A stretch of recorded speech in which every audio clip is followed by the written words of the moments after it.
Il chantait l'amour comme une prière, la solitude comme un poème, et la vie comme une quête spirituelle. Leonard Cohen, c'est la voix grave qui résonne comme un murmure sacré. C'est un homme de mots, un homme de foi, un homme de silence. Dans un monde qui court, il marchait lentement, pesant chaque phrase comme on pèse une vérité. Aujourd'hui, plongeons dans la vie fascinante de cet artiste hors du temps, entre poésie, musique, foi et mélancolie. Les premiers pas, un enfant de Montréal. Leonard Norman Cohen naît le 21 septembre 1934 à Westmount, un quartier anglophone aisé de Montréal, au Canada. Issu d'une famille juive d'origine polonaise et lituanienne, il est très tôt exposé à la culture, à la religion et à la littérature. Son père, Nathan, meurt alors que Leonard n'a que 9 ans, laissant un vide que la poésie ne cessera jamais de combler. Adolescent, il découvre les œuvres de Federico García Lorca, qui devient l'un de ses modèles spirituels et littéraires. Il apprend aussi à jouer de la guitare, influencé par le flamenco.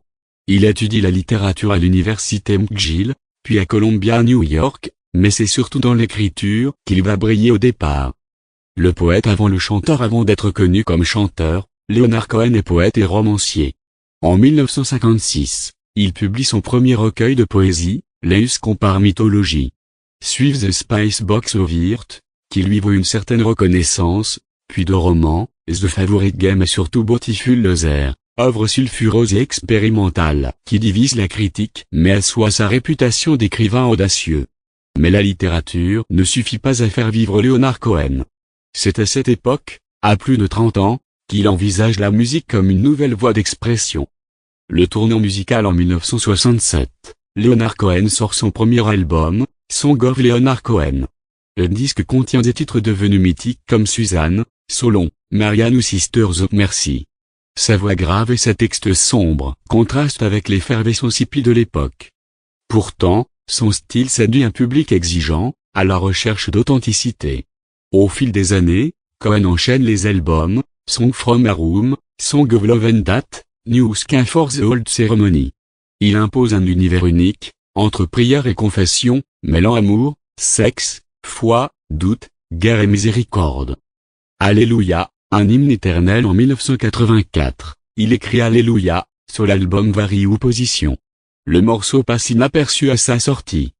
Pourtant, au fil des reprises, notamment par Jeff Buckley, la chanson devient une légende. Mélange de sacré et de profane, Alléluia est aujourd'hui l'un des titres les plus repris au monde. Leonard Cohen dira, il y a un Alléluia froid et un Alléluia brûlant. Tous les Alléluia ont leur place. Un homme de silence et de foi peu attiré par les projecteurs, Cohen mène une vie discrète, parfois retiré du monde. Dans les années 1990, il se retire dans un monastère zen en Californie pendant presque 5 ans, sous le nom de Jikan, le silencieux. Il y trouve une forme de paix intérieure, mais ne renie jamais ses racines juives. Leonard Cohen est un homme de foi complexe, en quête de sens, respectueux du mystère. Renaissance. Ses derniers albums. En 2005, à près de 70 ans, Leonard Cohen découvre qu'il a été victime d'un détournement financier par son ancienne manageuse. Obligé de repartir en tournée, il entame un retour triomphal, acclamé dans le monde entier pour sa présence sobre et majestueuse. Il enregistre alors 3 albums majeurs, Oldida, Popular Problem, et enfin, en 2016, Youvan et Darker, sorti quelques semaines avant sa mort, contenant le poignant titre éponyme où il chante « I'm ready, my lord ».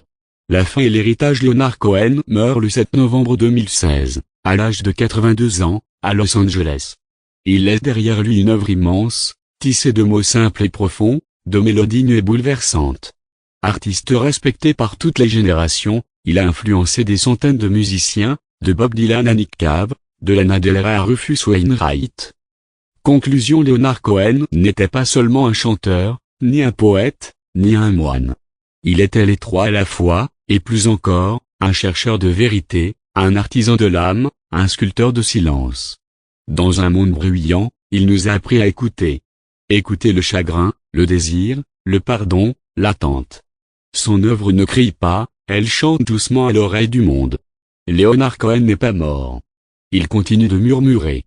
Dans chaque Alléluia que l'on entend.